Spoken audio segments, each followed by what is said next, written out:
Wow, কী ভাবছেন এত সুন্দর মাছের রেসিপি কীভাবে পাক করলাম?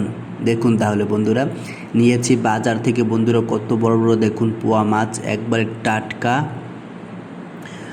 মুখ চিনচিন করছে হায় মন তোমায় কাছে চাই। অত মুখ চিনচিন করা লাগবে না বন্ধুরা, এই মাছটার একবারে বুক বরাবর একবারে চিড়ে ফেলাবেন, চিড়ে একবারে দুই ভাগ করে ফেলাবেন, আর গার উপরে একটু দাগ দিয়ে দেবেন কাটা কাটা করে, আর মাথায় একটু বাড়ি দিয়ে দেবেন, একবার চ্যাপটা করে যেন প্লেটে সুন্দরভাবে সাজিয়ে দেওয়া যায়।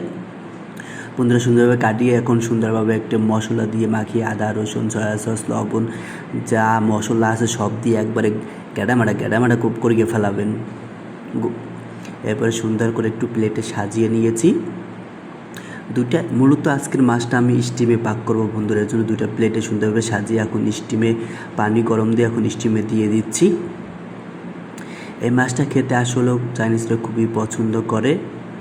আর কে কে খেয়েছেন এরকমভাবে মাছ সবাই একটু কমেন্টে অবশ্যই জানিয়ে যাবেন। এটা এখন বন্ধুরা 20 থেকে 25 মিনিটের জন্য স্টিমে দিয়ে দেবো, তাহলে এটা পুরো সম্পূর্ণ সিদ্ধ হয়ে যাবে। স্টিম থেকে নামিয়ে এখন সুন্দর এক মরিচ কুচি এবং আদা কুচি আবার একটু দিয়ে, তারপরে শুকনো মরিচ দিয়ে সুন্দর উপরে গরম তেল, প্রচণ্ড গরম তেলটা ছেড়ে দেবেন। দেখবেন কত সুন্দর একটা রূপ ধারণ করেছে। ওকে বন্ধুরা, কেমন লাগলো ভিডিওটা?